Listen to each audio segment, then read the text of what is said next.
Welcome back to the Crystal Palace Save here on FC26. We are back to Champions League action today in two areas, and then post that we've got plenty of Premier League action on the way as well. We'll be playing Monaco, we'll be playing Chelsea and Arsenal today. We'll be simulating Brentford, Galatasaray and Villa before heading into the month of December for the beginning of next week, where we've got an equally difficult month, quite frankly, before January makes things very busy indeed, with transfers to be included in there, of course, and there'll be an FA Cup draw too.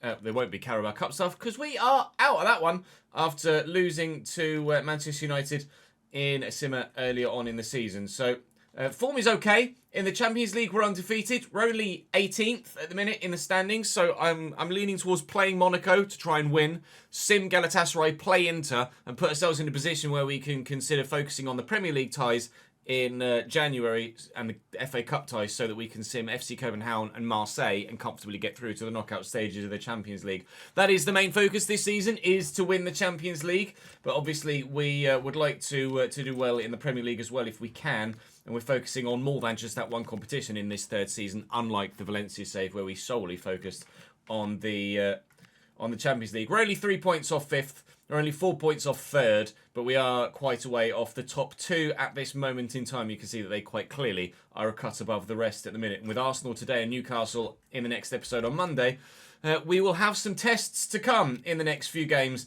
Our next test, however, is a European one that comes from France, and it will be AS Monaco. So do please drop the video a like if you're enjoying the save. I'd very much appreciate it. Make sure you're subscribed to the channel so you don't miss out on any more content. There will have been a Football Manager episode come to you earlier on this afternoon, so please do go and check that save out with Chelsea. There'll be another episode of that tomorrow and on Sunday as well before we come back to FC content on Monday. So plenty of content for you over the weekend. I'm live all day today as well. And we'll be live Saturday evening and hopefully most of the day Sunday too. So lots of content for you over the next few days, starting with this game against Monaco. Come and join me on stream. Follow the links in the description to Twitch and or Kick. And if not, join me here on YouTube. But for now, I'm going to go and play Monaco, and hopefully we can keep the run, unbeaten run going in the Champions League, and fingers crossed, get back-to-back wins too.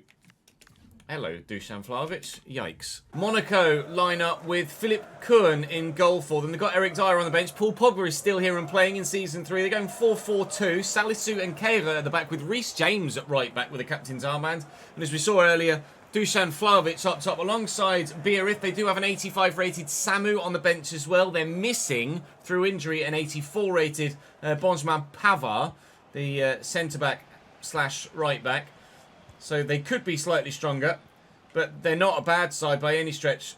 So we fully expect a decent test here. And obviously with our fringe players out, whilst still being confident enough that we can get a result, it will be more difficult given the nature of the side that we've put out. But we're doing it for good reason, to give people first team football, to ensure that stronger players are fit for more important games, and hopefully keep everybody happy in the squad, whilst at the same time achieving our goals by scoring a few in this game.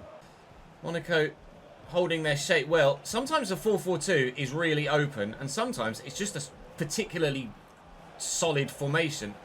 Depends on the playing staff involved, I think, and the actual roles that each individual player is being utilised in. We'll use Amura's pace here to try and get away and tuck that back through the gap. It's actually gone to Tucker. It was meant for Uche. Had it found Christantis, I feel like we might maybe have taken a 1-0 lead. Oh, Lamine Camara recovers his position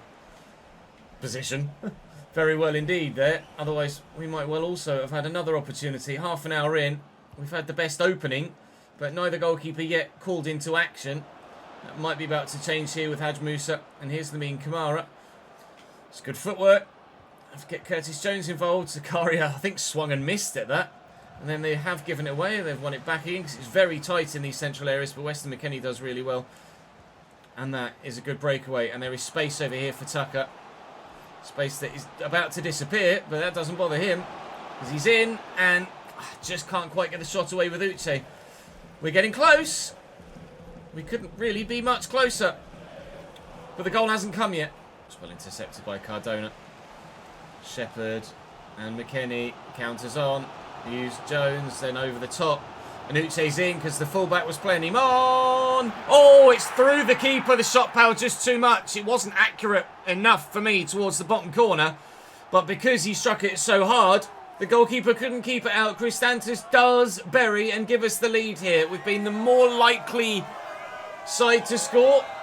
Monaco had the better of the 20 minutes or so, kind of hovering around the box, but not finding the right final ball. That's a brilliant final ball by Curtis Jones. And yeah, shot power just too much for the keeper, although maybe you say he should keep that out. It was at a decent height for him. I think, quite frankly, he should have kept that out. Inside to Lamine. Vlahovic just fell kindly on his left foot, and it is quite the left foot, but the keeper right behind it, thankfully. Kepa Arrizabalaga keeping it out. My own player's attempted headed clearance went back towards his own bloody goal, but thankfully Kepa was there again. We will lead at half-time by a 1-0. Reed, nicely to Jones, and here's Tucker. Try and use that pace. Take the corner. The seconds at the beginning of the second half would really affirm our dominance in this fixture. And Maxence Lacroix couldn't really have come much closer. Whips looking for Uche, who knocks it down. And Amoura on the volley. Kuhn right behind this one this time.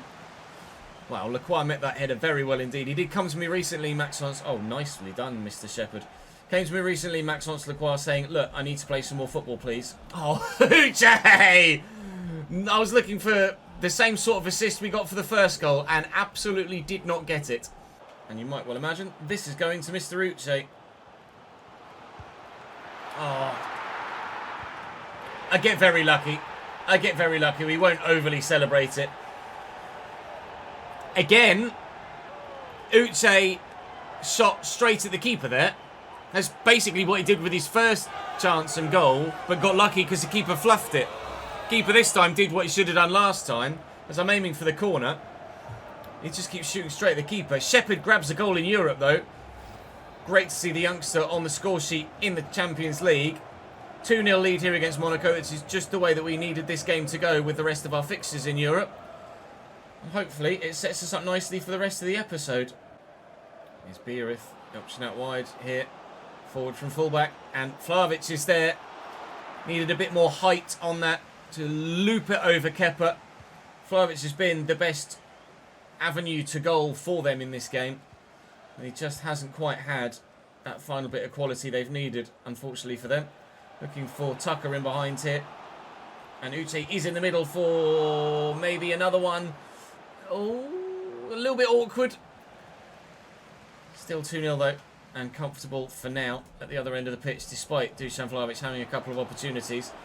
Beerith, well, yeah, I was trying to force him out wide, basically, and it did work.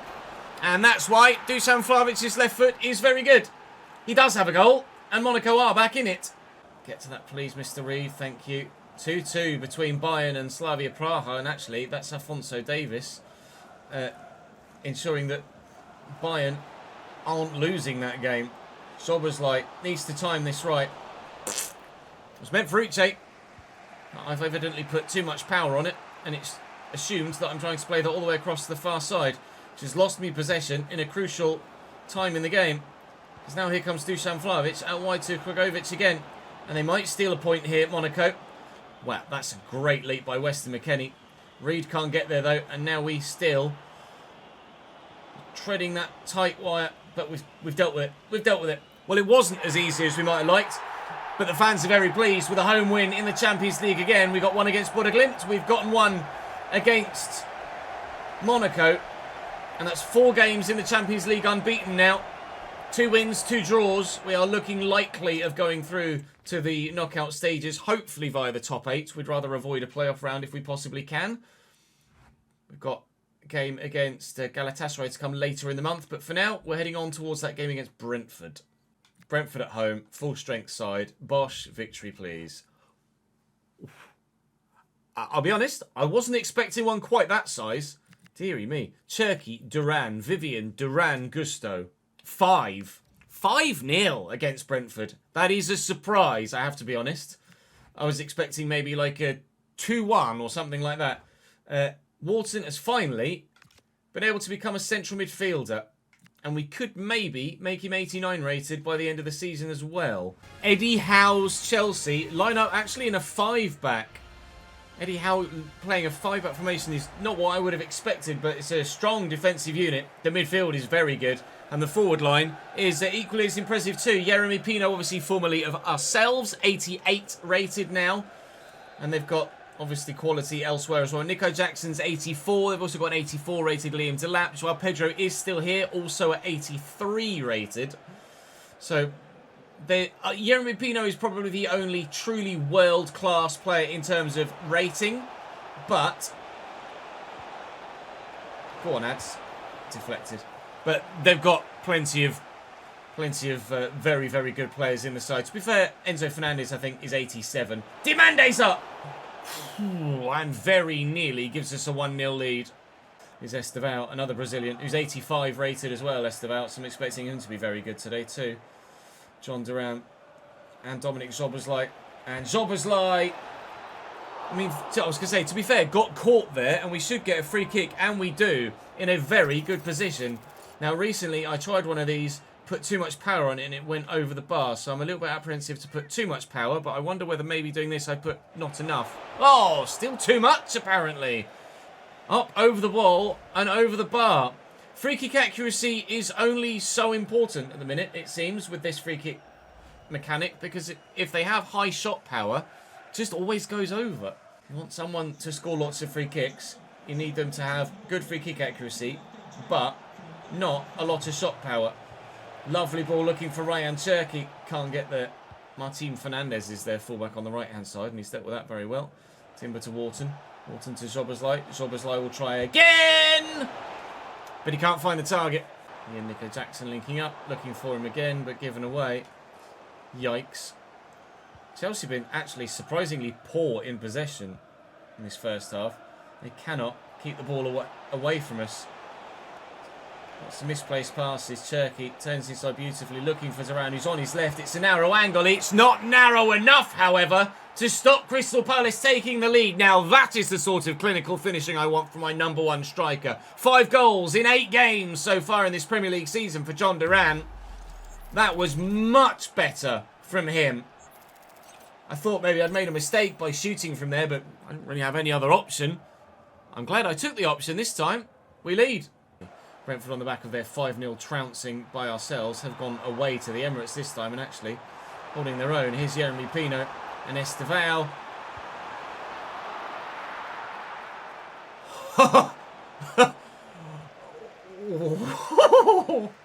Estevao just ended 3 defenders' careers with 1 skill move. Oh, it's naughty. Bloody hell. That was ridiculous from Estevao. I thought, nah, they've gone too far by not shooting. And then he's pulled that out the bag. And made me regret thinking such a thing. Thankfully, Dean Henderson right behind it. But I almost wish he'd scored, to be honest, because that would have been one of the best goals scored against me by the AI all year long. With the fullback having gotten forward. Get this on John Duran's left. And then Wharton's left. Not finding... Obviously, the goal was very good. But in other scenarios, we're not finding the corner very well, are we? Well in, Danny. His chances keep going quite central. Whether it's because my finishing stat on the players I'm trying to take the chances with isn't high enough, or I'm not aiming it well enough. And they've cut me open there, haven't they? Enzo Fernandez. What a challenge by Vivian. I had to throw myself at it. And Enzo's effort blocked well by the Spaniard. Mancini's header was very, very good as well. We have another corner now. Chelsea really trying to go for it here. Mancini again off the bar. This time Andre Santos. Wow! Dean Henderson. Andre Santos with a follow-up header. And Dino at full stretch like Superman flying across the front of goal there. How we still have a clean sheet, only you will know. Enzo Fernandez from quite a long way out. But it does look like they're going to go for it here. I will jump with the wall. I needed to, but Henderson behind it this time around. I need to just stop and compose myself for a minute because I have no idea how they haven't scored there. Enzo Fernandez. Lovely dink forward. He's gotten to it. Nico Jackson finds the equaliser. I tried to get there with a defender, and Nico's held him off and swept home an equaliser for the home side. The first half was all one-way action at that end of the pitch for us. Second half is all one-way action for them. Into this guy, it was Diamande that was underneath it. He just didn't attack the ball. I was asking him to clear it, and he just got nowhere near it. It's a brilliant goal by Nico Jackson, though. Take nothing away from that. Chelsea have their equaliser, and they'd already committed to taking Nico Jackson off, so he leaves as a goal scorer, and Leon Delap takes his place. Quickly, play it around, and Ryan Cherky around the corner. Oh, please! If only that had worked, that would have been unbelievable. Quinton Timber. And Sarr looking for Szoboszlai. Andre Santos in the way, but he's kicked it straight back to Sarr. Looking for... Oh, what's a run through the gap! Oh, what's a ball through the gap too, but he's offside. The vision from Quinton Timber there to find that pass, but yes, not even a close decision. Nice by Cherky. Little slide. Duran. Go on, Quinton, you're in. Quinton Timber. Again, doesn't find the corner with the finish. We're not going to get a better chance in this second half. That was one-on-one with a pressure on the shoulder, yes, but still one-on-one. Oh, Danny Slater's in really well. Might have overrun it. He hasn't.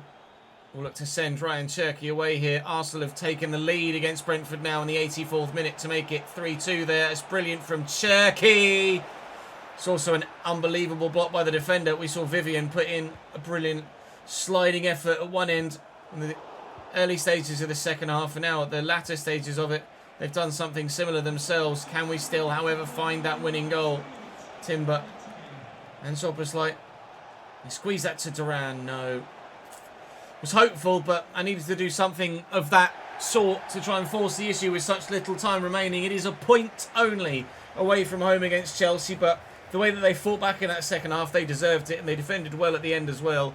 No winning goal for us, no winning game for us in the Premier League, but with Arsenal to come next in the Prem, maybe that's the one that we can get the points in. Galatasaray next. We have rotated a bit, as you can see. Some first-team players were not fully recovered from the game against Chelsea, and quite frankly, we need the first-team players for the game against Arsenal, but Szoboszlai gives them an 87th minute winner, actually, unfortunately. Osimhen, who is rumoured to be one of the main targets for the January transfer window, gave them the early goal. That is our first defeat in Europe this season. Maxence Lacroix is probably going to say thanks for playing me. Yep, he did indeed. Unfortunately, we lost, Maxence, so if you could be a little bit better next time, that would be lovely. And Arsenal, at the minute, lead the way. It was Newcastle and Arsenal that were flying at the top of the table, that were a few points clear of everybody else. Is that still the case? We're 3 points off the top four now, so not far away at all. And yeah, still Arsenal and Newcastle up top. Newcastle have lost less games, but Arsenal have won more games, and at the minute, that is the difference between the two. Comfortably the two best sides in the league, although Nottingham Forest is still unbeaten. 6 wins, 6 draws. So they're part of the title picture at the minute of Forest. Hopefully, if we can beat Arsenal, then maybe we throw ourselves right back into the potential title-winning picture ourselves again. Here then is the Arsenal lineup in a 4-3-3. They've got their Mike Maignan pre-gen of Bruno Maurel in goal at 91 rated. Martinez, Botman, Ibanez and Tyrek Mitchell. Rice, Zubimendi, Erdegaard. And the front three is as you would expect it to be for Arsenal this season.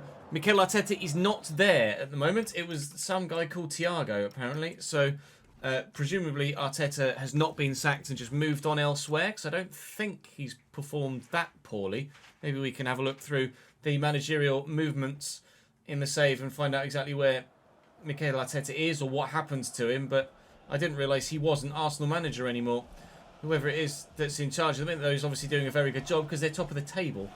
Thiago something is who it was.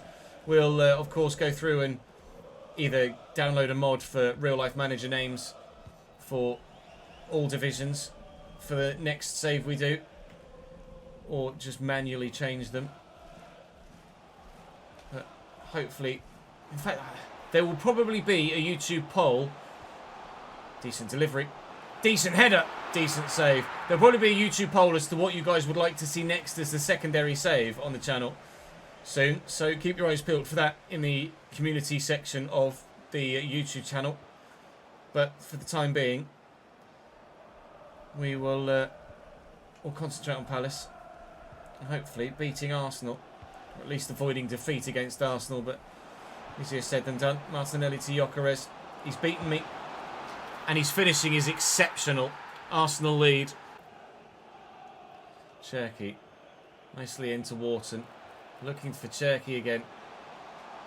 Deliver the ball. Sarr's there. Oh, and he can't get connection on it, but the referee's pointed to the spot for a potential handball from Tyrick Mitchell. We will have to wait and see how the handball transpired. He might have gone up Maradona style for the header. And you can't tell because the camera angle doesn't change. So let's have a look. Is that an unnatural position, or was that an unnatural position for Tyrick Mitchell's arm to be in? As the ball comes across here, Sarr goes up, and yet, what is his hand doing there? Tyrick Mitchell has risen with his hand and effectively stopped Ismaila Sarr from getting his head to it by punching it. That's a penalty, mate. You can't do that. The chance from the spot kick to give us an equalising goal. Ismaila Sarr will be stood over it. He obviously the man that was challenging to win us the pen in the first place. And buries. It's 1-1 away from home. No, at home even. Well, oh, that's a nice ball, but Vivian's going to get up to it. It's so weird. Oh, what a ball. It's so weird to have an Arteta-less Arsenal. Oh, Cherki, it's brilliant.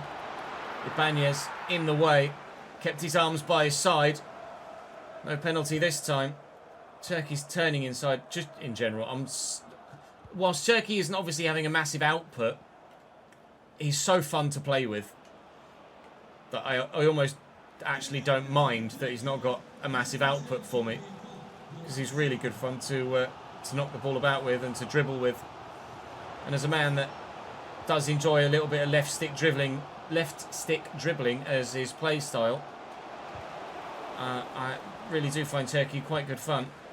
Similarly, back in the day, using Ronaldinho on an Ultimate Team when he used to play that regularly. John's around with another chance to give us another goal, this time from open play, but Roger Ibanez has been in the way a couple of times so far. And whilst he's not their go-to for that position, they've got an 88 rated Nico Schlotterbeck that would ordinarily start ahead of him. Schlotterbeck is tired from a game, presumably in the Champions League, midweek. Saka out-muscled by Danny Slater, but then he's just got the acceleration to get to the ball. Wharton wins that back. Everybody at the minute is man-marked moving forward, so just wait for the space to open up, which it now has done. Oh, Duran still. I had to try and get it back on his left. It turned too sharply. Win this header, please. Well up, Vivian. Can we find a goal to go in front before half-time? Vivian again, but Erdegaard, well, to be fair, I didn't think fouled him, actually. It was just good physicality. I wanted to play that quickly to Ismaila Sarr, and it wouldn't let me. Let's take this short and maybe play 1-2. It's going to be Vivian again, isn't it? It is. And then through that gap is Ismaila Sarr, who grabs the goal anyway. Crystal Palace 2, league leaders Arsenal 0. We have been able to turn it round and take the advantage before half-time. Ismaila Sarr has not been scoring regularly this season, but he's got 2 today. Gyökeres, I can't quite get there. Zubimendi over the top. Martinelli brings it down. Oh, he's tucked it back nicely. Martinelli. Erdegaard. Side netting only. Early change. 5 minutes in, and they're swapping Martinelli for Madueke. Don't think the home fans are going to be applauding you quite that much, Gabby, to warrant waving goodbye to the whole stadium. Duran's won that very well. Szoboszlai looking for Sarr, who quickly finds Duran and has gone again and isn't found because Roger Ibanez is proving to be one of the best centre-backs in the Premier League so far today.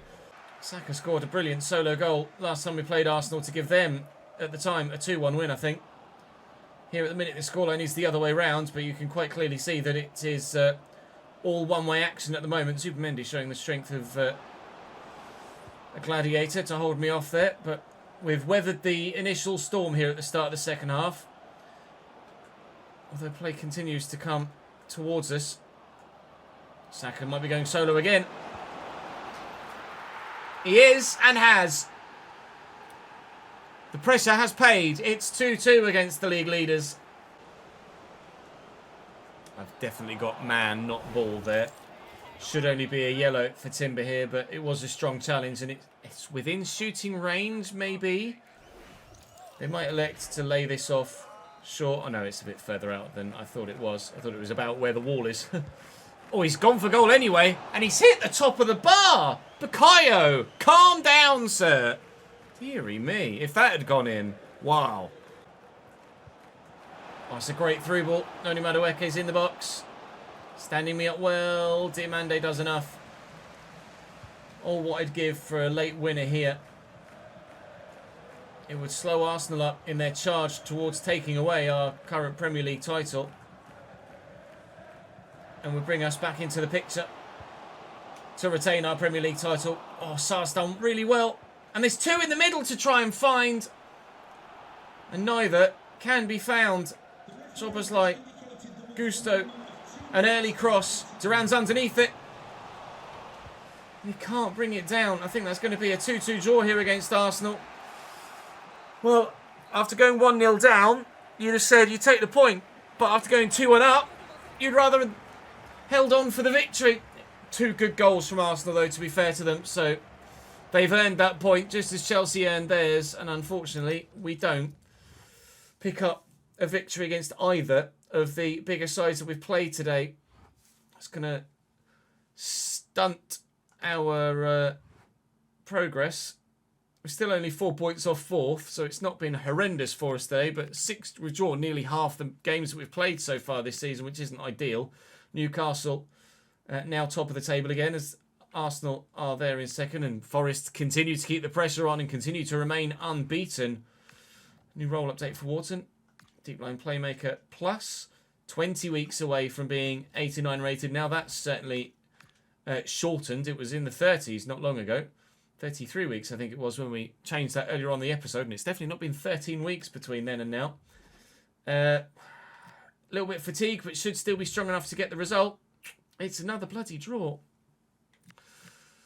Camuzzo with theirs, Zoboslai with ours. 3 straight draws for us in the Premier League after the win against Brentford. Isn't ideal. We have now officially drawn exactly half the games we've played in the league so far this season. 5 wins, 7 draws in 14 games. And with Newcastle to play next, it's not going to get any easier, is it?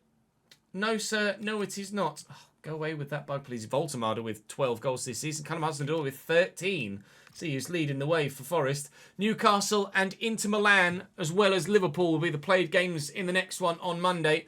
Bournemouth, Sunderland and Fulham will be those that we sim as we head towards the January transfer window, where we've begotten Crawley in the FA Cup, which is absolutely a winnable game. I'm really pleased that we've gotten a quite straightforward draw there for the FA Cup. Right, I need to get this video edited and up to you as soon as possible, so I'm going to call it there. Thank you very much for watching today. Make sure you subscribe to the channel if you haven't already. Please do drop the video a like. It really helps with the content being pushed to new audiences and the channel growing in general. And of course, come and join me on stream at some point over the next few days. But for now, I'll see you in the next one.